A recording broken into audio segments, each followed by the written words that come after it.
আজরাইল ফেরেশতা রাগ করে বলতে, মুসা রে, আমার ইচ্ছা মতো আমি জান কবজ করব, আমি যে বারটা পারে সে বারটা রূহ বের করব। মুসা সঙ্গে সঙ্গে মারছে এক চড়, এই ডান হাতে আজরাইলের বাম দিকে লাগছে, কারণ আমার সামনে যদি আপনি দাঁড়ান তাহলে আপনার বাম সাইড আমার ডানে পড়বে, বুঝেন না ভাই? এই জন্য আজরাইল যাহা মুসা নবী ডান হাতে চড় মারছে আজরাইলের বাম গালে, সঙ্গে সঙ্গে চোখের মনি বের হয়েছে। আজরাইল কাঁদতে কাঁদতে আল্লাহর কাছে হাজির হয়। আল্লাহ এমন লোকের কাছে পাঠায় দিছেন যে লোক এমন ব্যাখ্যাটা নবী, দেখেন আমার চোখের কি অবস্থা। আল্লাহ কয়, মুসা রে, এরকম অবস্থা করছো কেন? মুসা বলতে, আল্লাহ কঠিন অপরাধ করেছে আজরাইল। আল্লাহ কয়, মুসা কি অপরাধ করেছে? মুসা বলতেছে, আল্লাহ এক নম্বর আমাকে সালাম দেয়নি, আমি একটা মুসা কালিমুল্লাহ, আমি একজন নবী হওয়ার পরে আজরাইল ফেরেশতা আমাকে সালাম দেয়নি। এরে মুসা আর কি অপরাধ করছে? বলে, আমাকে সালাম দেয় না, আমি মাফ করে দিছি, কোনো ভুল মানে রাগ করি নাই, কিন্তু দ্বিতীয় নম্বর ভুল করা তোমার রাগ এত উঠছে, 100% রাগ উঠছে, 100% বোঝেন না, 100-তে 100 রাগ উঠছে। 100 গাড়ি যেমন আছে, জোরে বলেন ঠিক কিনা? এখন 100 গাড়ি হয় না, এখন জিক্সার লাগে, আরটিআর লাগে, জোরে বলেন ঠিক কিনা? 150 সিসি এমন মারে টান, যাক জীবন আর জান, জোরে বলেন ঠিক কিনা? বেটাক দিয়া বিয়া দেওয়ার সময় বলতেছে, বিয়াই সাহেব আমার ছেলে তো ছোট গাড়ি চালায় না, জিক্সার লিয়া দিতে হবে, নাহলে বড় যে মানে 7 লাখ 5 লাখেরই বললো। ভাই বুঝেন না? খুব খেয়াল করেন, মুসা নবী বলেছে আমার ইচ্ছা মতো, আজরাইল বলেছে রে মুসা ইচ্ছা মতো জান কবজ করব, সঙ্গে সঙ্গে আজরাইল ফেরেশতার উপর মুসা রেগে গেছে। আল্লাহকে ডাকতে বলে, আল্লাহ যাহা বলেছে ইচ্ছা মতো জান কবজ করব, আপনার নাম লিয়া বললো না কেন? আল্লাহ যেভাবে মুসা রে, আল্লাহ যেভাবে জান কবজ করবার আমাকে বলবে, আমি সেইভাবে তোমার জান কবজ করব, এই কথা কেন আজরাইল বলল না? বোঝেন নাই? আল্লাহর সম্মান বজায় রাখার জন্য মুসা নবী পর্যন্ত আজরাইলকে চড় মাইরা বাম চোখের মনি বের করেছে। আর আজকে বেটায় নামাজ পড়ে না, বেটা আজান দেয়, বাপ যা বলতে, বাবা তুমি পড়বে কি বসছিলা, কিন্তু বেটা নামাজ পড়লো না, বাপ হিসাবে চর মারার দরকার নাই। আরে কথা কই না পারে ও পাবনার জনগণ, মুসা নবী যদি আল্লাহর নাম নেওয়াতে আজরাইলের বাম চোখের মনি বের করে, আপনার বেটাকে আপনাকে সাইজ করতে হবে, কারণ আপনার সন্তান যদি আজকে সাইজ না হয়, আপনার সন্তান যদি আজকে সাইজ আপনি না করেন, আপনার সন্তান আপনার বিপদের মধ্যে পড়বে। কারণ কোরআন বলতেছে, ইন্নামা আমওয়ালুকুম ওয়া আওলাদুকুম ফিতনা। ইন্নামা আমওয়ালুকুম মানে সম্পদ, টাকা পয়সা, ধন সম্পদ, বুঝেন না? আপনার পুকুর আছে, জমি আছে, সম্পদ আছে, এটা হলো আপনার বিপদ। ওয়া আওলাদুকুম মানে আপনার সন্তান সন্ততি। আপনার বেটা আছে, বেটা যদি বেটা হয় তাহলে আপনার বাবা হিসাব দামি বাবা, আর বেটা যদি পাটা হয়ে যায় তাহলে কি অবস্থা ভাই? অনেক বাবা মারা যায় আর বেটা টাচ ফোনে গান ছাড়া কোনোদিন গজল বাজায়। আপনার জনগণ, আপনাদের আমি বোঝাতে চাই, ও পদ্মার অন্তরের মা, খুব খেয়াল করে শুনতে হবে। ও যুবক ভাই, একটু খেয়াল করে শুনবেন, মুরব্বীরা এখানে আছেন, আপনারা খুব ভয় করবেন টাচ ফোন আপনার বিবি কিনা দিবেন না। টাচ ফোন বোঝেন না? 4G 5G, এই টাচ ফোনে 1 নম্বর আপনার বউ কিনা দিবেন না, আর 2 নম্বর আপনার ছেলে কিনা দিবেন। যদি আপনার ছেলে কিনে দেন বিপদ, আর 3 নম্বর আপনার মেয়েকে কোনোদিন টাচ ফোন কিনে দিবেন না। 1 নম্বর বউ যদি কিনে দেন বিপদ হবে, কারণ বউ আপনার বাদ অন্য জাত কিন্তু আবার ডিউটি করবে, বোঝেন নাই? এই জন্য ভাইজান সাবধান হতে হবে। আর নিজের ছেলে লেখাপড়া করে আর ভুলেও টাচ ফোন কিনা দিবেন না। গভীর রাত্রে আপনি মনে করতেছেন বাবা ছেলে বড় ছেলে হয়েছে, ভিন্ন ঘরে ওকে শুইতে দিয়েছেন, বাপ মায়ের সাথে নেওয়া যাবে না। এখন ছেলে ঘরের মধ্যে রাত 12টা বাজতেছে, ও আপনার মায়েরা একটু খেয়াল করে শুনেন, রাত 12টার দিকে আপনি জানলা দিয়ে দেখেন বা ঘরের কোন একটা ফোঁকা আছে, ইটের ফোঁকা দিয়ে দেখতেছেন আপনার ছেলে টেবিলে বসে থেকে বই সাজানো আছে, কি যেন গুনগুন গুনগুন করে বলতেছে, কিন্তু আপনার ছেলে কিছুই বলে নাই। টাচ ফোন বইয়ের পাঁজরত খাড়া করেছে, মানে আপনার যে বইয়ে পড়ে করে আমি তার প্রিয়জনের সাথে কথা কয়, ও প্রাণ, ওখানে মেসেজ লিখে দেয় তোমাকে ছাড়া বাঁচবো না। গভীর রাত 12টা বাজছে, ঘুম ধরতেছে না। জোরে বলেন ঠিক কিনা? বাজান খুব সময় সাবধান থাকতে হবে, একটু খেয়াল করে শুনতে হবে। আমি বলতেছিলাম গভীর রাতে আল্লাহর নবী ঘুমদর করে সাজতেছে, আবু জেলের বাড়ি দাওয়াত দিবার যাবে। খাদিজাতুল কুবরা বলতেন নবীজি আপনি পৃথিবীর সব জায়গায় দাওয়াত দিবেন, আপনি আবু জেলকে দাওয়াত দিবেন না। হুজুর হুজুর আপনি আবু জেলকে দাওয়াত দিবার গেলে আপনাকে আবু জেল চর মারে, লাথি মারে, কিল মারে, ঘুষি মারে। আপনি আমার স্বামী, আপনাকে যখন আবু জেল মারে আমি স্বামী হিসেবে বড় কষ্ট হয়, আমি খাদিজা সইতে পারি না। জোরে কোন সুবহানাল্লাহ। বাজান রে, রাসূল বলেছেন সাহাবীরা রে, আমার যতগুলো বউ আছে এদের মধ্যে 1 নম্বর বিবি হলো খাদিজা।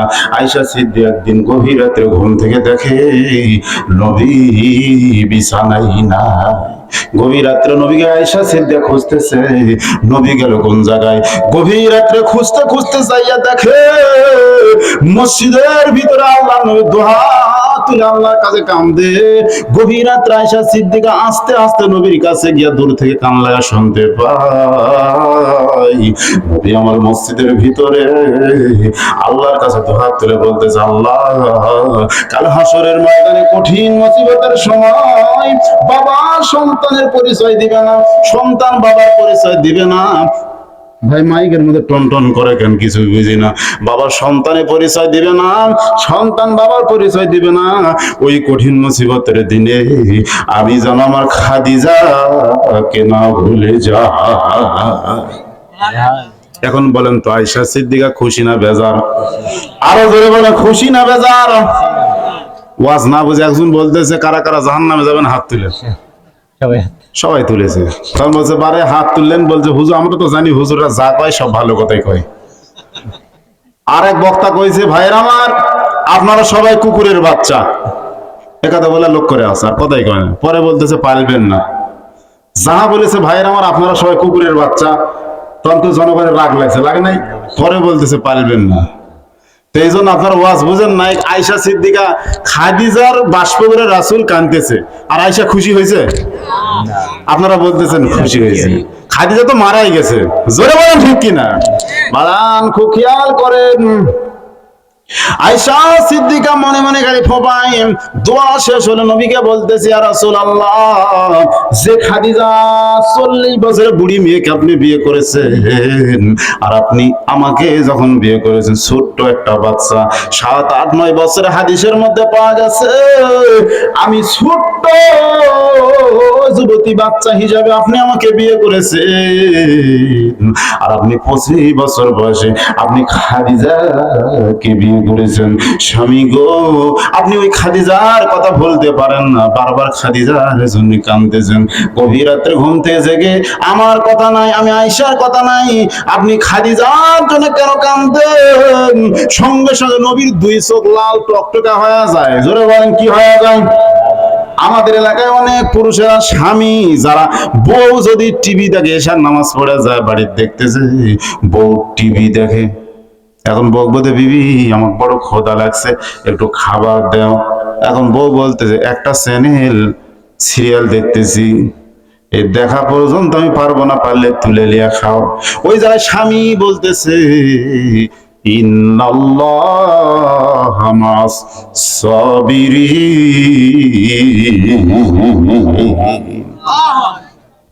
আপনারা বলেন তো ওই জায়গায় সবুর আর ধৈর্য ধরা কি যাবে? ওই যে স্বামী বলতেন ইন্নাল্লাহা মা'আস সাবিরিন, আল্লাহ ধৈর্যশীলের সাথে আছে বলে ওই জায়গায় দোয়া পড়ে। ওই জায়গায় আপনার কোরআন শুরু করা লাগবে, কারণ যে জায়গায় স্বামী কথা বলে ওই জায়গায় টিভির পর্দায় বউ থাকবে, এই বউকে টিভির পর্দায় থাকতে দেওয়া যাবে? আরো জোরে বলেন যাবে। কারণ নবী আদম নবী আমাদের মা হাওয়া খালি শয়তানের বুদ্ধি শুনে গন্ধম খাইছে। জোরে বলেন কি খাইছে? এটা আদম লক্ষ্য করে না, এই জন্য আদমকে জান্নাত থেকে বের হওয়া লাগছে। আপনার বউ যদি অপরাধ করে তাহলে আপনি যতই মুসাফির, যতই মুরব্বী হন, হাজী হন, মুন্সি হন, যতই বড় হুজুর হন, আপনার বউয়ের জন্য আপনার জাহান্নামে যাওয়া লাগবে। জোরে কোন ঠিক কিনা? মাদান ভাই দূরের থেকে কথা বলে মাইকে কথাই ধরে না, একটু দেখেন তো, একটু খেয়াল করে শুনতে হবে। গভীর রাত্রে নবী আমার আবু জেলকে দাওয়াত দিবার যাবে। গভীর রাত্রে আবু জেলের বাড়ির দরজায় নবী আমার ডাকতে চাচা, সঙ্গে সঙ্গে আবু জেল দরজাখানা খুলে দেয়। গভীর রাত্রে নবী চমকে যায়, চাচা কি ঘুম পারে নাই? নবীর ডাকে চাচা দরজা খুলে দিছে। সঙ্গে সঙ্গে নবী বলে চাচা আপনি মুখ লড়াইতেছেন আর কি খাইতেছেন গো চাচা? আবু জেল বলতেছে আমি পাথর খাইতেছি। আল্লাহ নবী বলতে চাচা পাথর কি কোনোদিন খাওয়া যায়? আবু জেহেল বলতে তোর মতো মোহাম্মদের মুখ দেখলে পাথর খাইতে মন চায়। মানে আবু জেহেলের ডায়াবেটিস ব্যারাম ছিল। যেরকম কি ছিল? আর ডায়াবেটিস হওয়ার জন্য সর্বপ্রথম হাদিসে পাওয়া গেছে আবু জেহেলের ডায়াবেটিস আল্লাহকে দিছে, কারণ শয়তান আল্লাহ নবীকে এত জ্বালাইছে, বোঝেন নাই? কঠিন জ্বালান জ্বালাইছে। মসজিদের কাছে আবু জেলের বাড়ি আর নবীর বাড়ি একটু দূরে। যারা হজ করেছেন তারা দেখতে পাইছেন যে নবীর বাড়ি দূরে আর আবু জেলের বাড়ি কাছে হওয়ার কারণে আবু জেলের বাড়িতে পোষা পায়খানা বানানো হয়েছে। জোরে কোন ঠিক কিনা?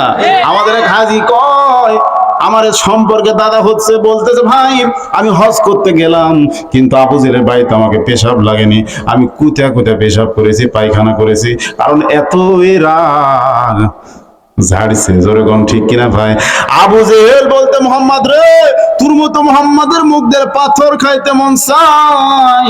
আল্লাহ নবী মনটা খারাপ করলেন, কিন্তু আল্লাহ বলতে চান আল্লাহ আমি কষ্ট নিলাম না আমার চাচার কথায়, আল্লাহ আপনি এই মুহূর্তে যেন আবু জেহেলের উপরে কোনো গজব দিয়েন না। সঙ্গে সঙ্গে আবু জেহেল তাকায় দেখে হাতের মধ্যে যতগুলো বড়ই ছিল সব বড়ই পাথর হয়ে গেছে। আবু জেলের কি মেজাজ গরম হবে না ঠান্ডা থাকবে? আপনাদের এলাকায় জাদুকর নাই?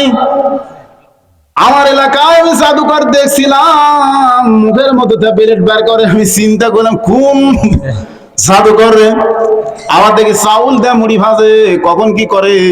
আমাদের এলাকায় অনেক জাদুকর যায় বলতেছে বুকের উপর দিয়ে সাইকেল চালাবে, এরকম করে না ভাই? বাজান একটু খেয়াল করে শুনতে হবে। নবীকে জাদুকর বলে ডাকছে। তাফসীরের মধ্যে পাওয়া গেছে আল্লাহ নবীকে 5টা নামে আবু জেহেল আবু লাহাবেরা ডাকতো। কয়টা নামে? 1 নম্বর হলো মিথ্যাবাদী, 2 নম্বর হলো পাগল, আল্লাহ নবীকে পাগল, 3 নম্বর হলো জাদুকর, 4 নম্বর হলো কবি। জোরে কোন কি? আল্লাহ নবী কি কবি, আল্লাহ নবী কি জাদুকর, আল্লাহ নবী কি পাগল? তাহলে এই সব নামে আল্লাহ নবীকে ডাকতো।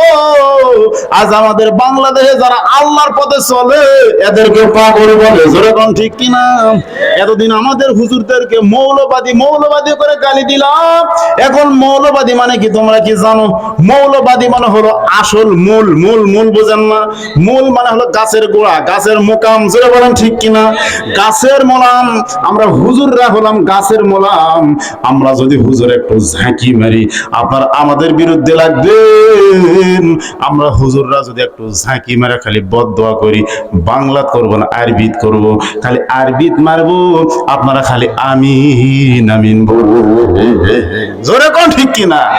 একই ঝাঁকিতে দিল্লি গিয়া পড়বা। জোরে বলেন ঠিক কিনা? আর আস্তে আস্তে মাইক দেখতে ডাকতেছে না বক্সে সাউন্ড ডাকতেছে আমি বুঝতেছি না, একটু খেয়াল করে শুনতে হবে। আস্তে আস্তে তো ভলম বাড়ে কিন্তু দেখতেছি ভলম কমতেছে। বাদান একটু খেয়াল করে শুনতে, মাইকের টানালে ঘুরে দেন, একটু খেয়াল করে শুনতে হবে। যে ওয়াজ করতেছিলাম, আবু যে রাত বাড়ছে, রে জাদুকর, এ মোহাম্মদ তুই 1 নম্বর জাদুকর। সঙ্গে সঙ্গে কথা বলে নবীর কপাল বরাবর এত জোরে পাথরগুলা মারছে যে হাতের মধ্যে বড়ইগুলা পাথর হয়েছিল, ওই পাথরগুলা নবীর কপাল বরাবর মেরে দেয়। নবী আমার কপালখানে এভাবে ছোট্ট করে ধরে, এমন ভাবে ধরছে কারণ রক্ত যখন বের হবে আপনি চাপা ধরবেন।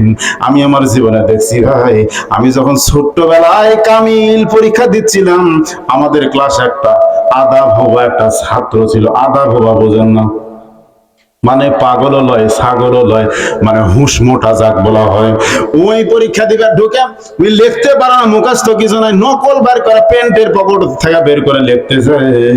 এমন সময় স্যার এসে ধরছে, বাবা তোমার প্যান্টের পরে কিছু আছে নাকি বাবা? ওই হাত ঢুকে দিয়ে বলতেছে কিছু নাই হুজুর। এবার বলে বার করে দেখে বেলেট লাগা হাত কাটা গেছে, মানে বেলেট দিয়ে বইয়ের পাতা কাটিছে, বুঝছেন? বেলেট দিয়া আপনি মুছ কাটেন, দাড়ি কাটেন, আর ওই বেলেট দিয়া কাটছে হলো বইয়ের পাতা। জোরে কোন কিসের পাতা? আর হাত এমন ভাবে কাটছে, ওই চুমুক মারছে রক্ত। সব ছাত্র আমরা সবাই মুচকি মুচকি হাসতেছি, হাসতে হাসতে ব্যাকুল, কারণ রক্ত যদি বের হয় চুমুক মারা যাবে না, ওই জায়গায় আস্তে করে টিপা ধরতে হবে, নাহলে বাঁধতে হবে। একটু আপনি মুখে থুতু লাগাতে পারেন, বা আপনি যে কোনো মলম বা যে কোনো ব্যবহার আপনি করতে পারেন। অনেকে আমরা কচুর আটা দিয়ে বিভিন্ন জায়গায় লাগাই, একটু খেয়াল করতে। নবী আমার কপাল ধরছে, আর আল্লাহ ডাক দাও, আল্লাহ আমার খাদিজা আবু জেলেকে দাওয়াত দেওয়ার জন্য নিষেধ করছিল, তারপর আমার চাচা আমাকে আজকে কপাল ফাটায় দিল। ভাইজান, যারা আল্লাহ নবীকে জ্বালাইছে এরা কি শান্তি পাইছে? আবু লাহাব শান্তি পাইছে। তাব্বাত ইয়াদা আবি লাহাবি ওয়া তাব্বা, আবু লাহাবের 2 হাত ধ্বংস হোক। আবু লাহাব 1 হাতে পাথর মারবে তুলছিল নবীকে, আর 2 হাতের কথা কেন বলল?